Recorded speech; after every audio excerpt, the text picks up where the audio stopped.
Dakaroises, Dakarois, il nous faut réinventer Dakar, notre chère ville. Réinventer Dakar, c'est de lui rendre sa dignité de ville capitale ouverte au reste du monde,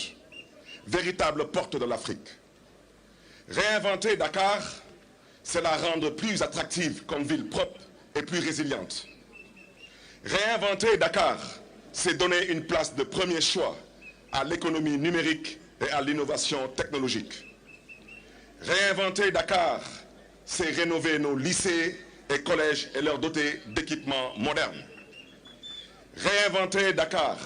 c'est adapter nos structures de santé aux besoins des populations. Réinventer Dakar, c'est améliorer le cadre de vie en développant des espaces dédiés pour l'épanouissement économique des différents acteurs. Réinventer Dakar, c'est la modernisation de nos infrastructures sportives pour favoriser l'éclosion de jeunes talents dans tous les sports.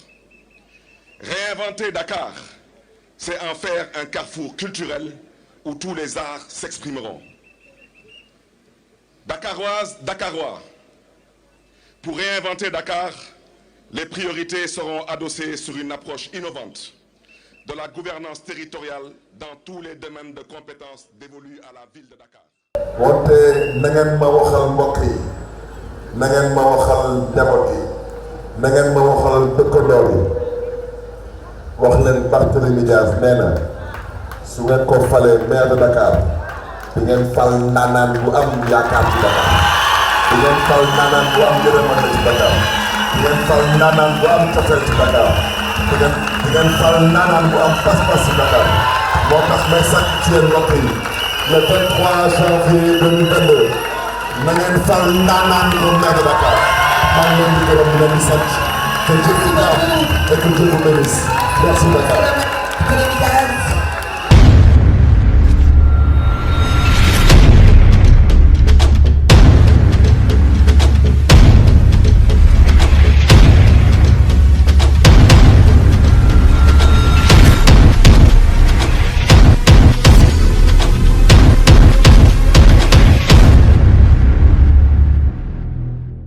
Je vous déclare officiellement installé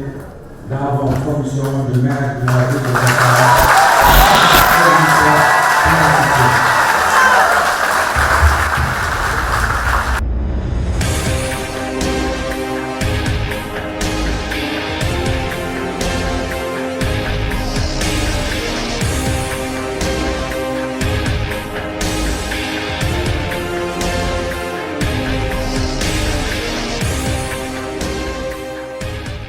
di sant yàlla bu baax a baax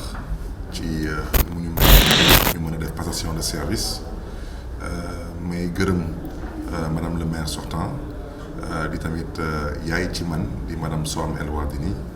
ñu koy jaajëfee di ko jox wàccuwaayam te passation boobu dañ ko am ci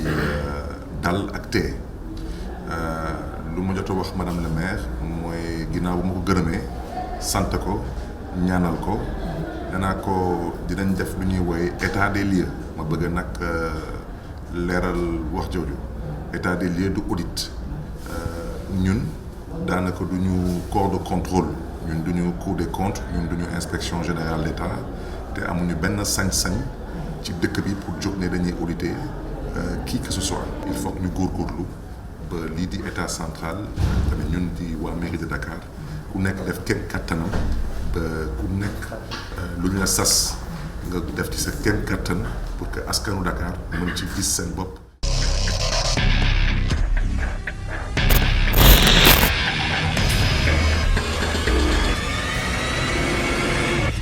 ma ne tey nag di le 8 mars 2022 di bés bu ñu jagleel ci jigéen ñi ci àdduna bi muy bés bu mairie de Dakar ci jël tey sargal ci jigéenu Dakar yi pour jaajëfee ci jigéenu Dakar yi pour teral ci jigéenu Dakar yi maa ngi jégalu bu baax a baax je ferai une remise symbolique de financement de bourse, le permis de conduire, le bon au champ et le bon de pharmacie. bu ci des nag maire bi fi toog mooy maire commune yi adjoint au maire à la ville de Dakar ñoom ñooy continuer tamit distribution bi bu ci des nag tamit dama joxe des instructions pour que bépp jigéen bu fi ñëw tey te peut-être organisation bi jël la en compte yaa xam da nga bëgg a bourse d'études yaa xam da nga bëgg a financement yaa xam da nga bëgg a permis de conduire wala bon au champ wala bon de pharmacie da nga bindu joxe nañu suñu kàddu ci campagne bi te waxoon naa ko ci campagne da ngay liixalaat fii tey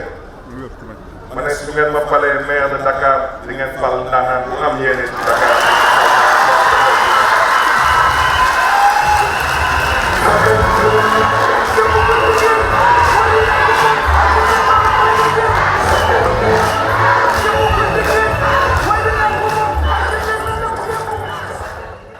Comment peut-on accepter aujourd'hui à Dakar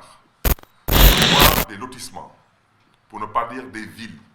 se développer sans aucun assainissement? Nous devons avoir l'honnêteté intellectuelle et le courage politique de crever les abcès. su ngeen demee tey Baba di ngeen gis un terrain synthétique ak terrain de basket comité de gestion laa ko jox jël caabi jox leen ko wante ñoom benn problème rek la am ak ñoom bu mu nekk nii dama leen waxoon su ngeen ko joxee xaalis bu ngeen di générer na ngeen góorgóorlu ba jigéen ñi ku ci soxla congélateur ku ci soxla salon de coiffure ku ci soxla machine à coudre nga mën ko jàppale xale yi d'habitude dañuy soxla ay càq-càq ak ñoom seen ñu jàppale leen tey ils ont plus de 13 millions dans leur caisse ñu may dégg mairie su ko neexoon rek maa ngi koy jël mais je le répète le rôle d'une mairie c'est pas de gagner de l'argent le rôle d'une mairie c'est d'abord et je le répète man doomu aadama laay fonk moo tax mën na leen en matière sportive chaque commune sera dotée d'un complexe sportif. mu nekk terrain fu mu nekk génne xaalis dama ne ñun ñoo koy aménager ñooy fay personnel bi fay courant mais commune boobu. ñoo koy gérer ñoo koy gérer. xaalis la fay génne di dugg ci askan wi. mu dem ci askan wi voilà.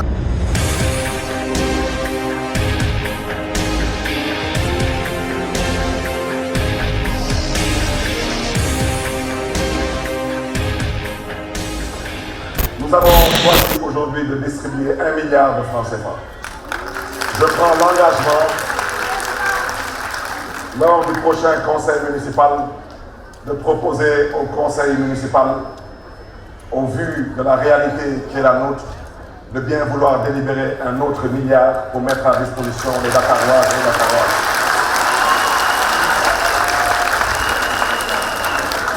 Et je voudrais rassurer le peuple de Dakar.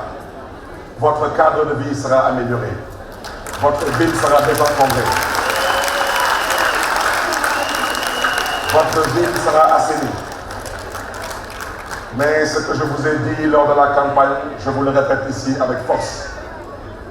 waxoon naa leen su ngeen ma falee di ngeen fal ndaanaan bu am yéene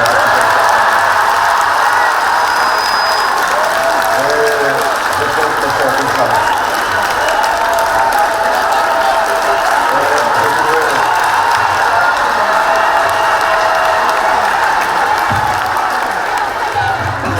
cin su naree neex su baxee xeeñ dige it bor la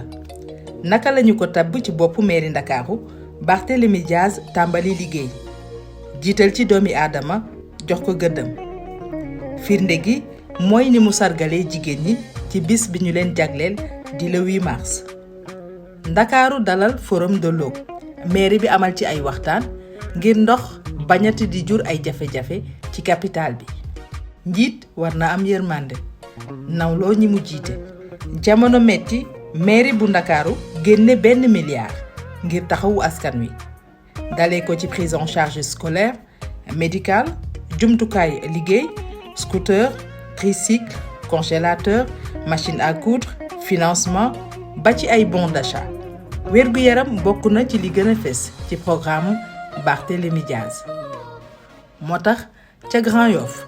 maternité xaar yàlla bi daanaka noppi na ca Wakaam mairie bi mu ngi yaatal centre gériatrie bi dolli ci ab pharmacie ak laboratoire yaram bu wér ànd ak xel mu sell